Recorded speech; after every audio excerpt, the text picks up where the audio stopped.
All right, so today we're going to dive into the world of reading cards. But we're taking a little bit of a detour from the main road. We're not talking about tarot. Nope. Instead, we're going to explore its really fascinating, super direct, and often misunderstood cousin, the Petit Lenormand. So get ready, because we're about to jump into a system of fortune-telling that has a seriously secret history and a language all its own. So right off the bat, you've got to understand just how different these two are. You know, where tarot kind of speaks in these big psychological ideas and archetypes, asking these broad questions like, what should I know about all this? Lenormand is, well, it's brutally practical. It's literal. It's made to answer really solid questions like, what will happen? It's way less about the why and a whole lot more about the what, the who, the where, and the when. Okay, so where did this super direct, practical oracle even come from? Well, its origin isn't just one simple story. It's really a tale of two very, very different cities. You've got the high society salons of Paris on one hand, and the cozy game parlors of Nuremberg, Germany on the other. The first part of our story starts in Paris, with maybe one of the most famous fortune tellers in all of history, Marie-Anne Adelaide Lenormand. I mean, this woman was an absolute celebrity back in the late 18th and early 19th centuries. She was reading for pretty much everyone, from revolutionaries all the way up to royalty. But here's the secret, and it's a big one. Mademoiselle Lenormand never, ever used the illustrated deck that has her name on it.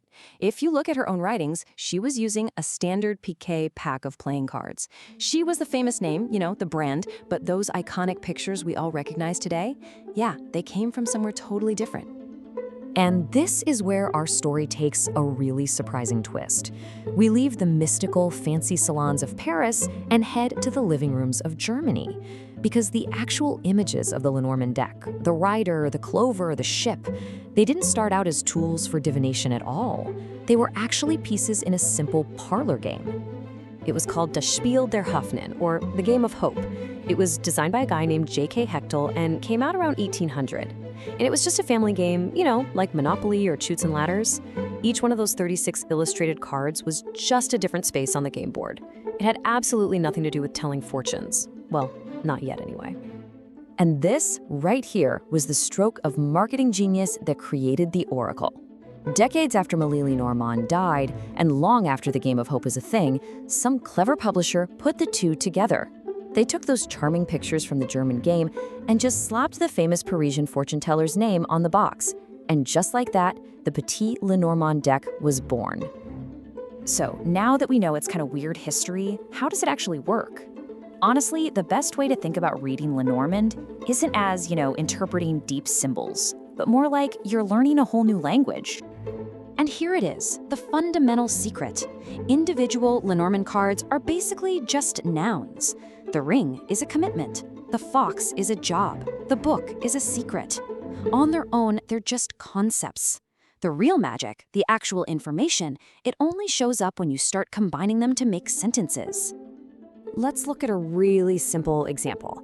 Let's say you draw the fox, which can mean work or maybe something sly, and you put it next to the ring, which means a commitment or a contract. You're building a story. Fox plus ring reads as a contract at work.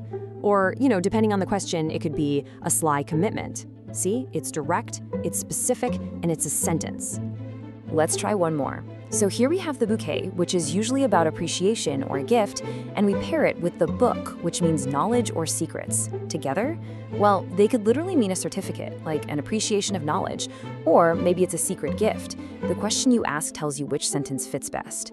Now, check out how the meaning of just one card, like the tower here, can totally shift. For the game designer, Hechtel, it was just a watchtower with a nice view.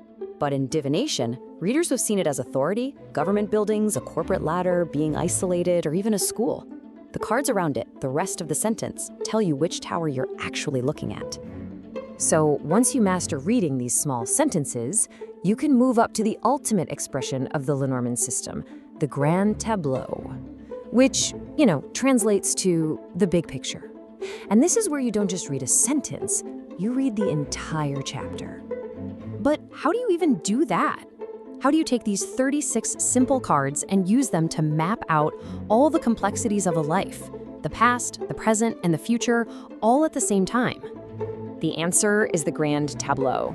You lay out all 36 cards in this big grid, and you're not just creating a line of words anymore. You're creating a whole landscape. Each card's position and how it relates to every other card adds another layer to the story. It becomes a true map of a person's life. Reading that whole map might look a little daunting, I know, but it really just boils down to a few core ideas. Proximity is everything. Cards that are closer to your main card have a much stronger, more immediate influence. You're still reading the cards in lines and diagonals, making those sentences and stories. And every single spot on the grid can have a specific meaning, adding yet another layer of context. It's just a rich, dynamic way to tell a story. So, when you get right down to it, Lenormand is more than just a bunch of symbols. It's a language for talking about reality.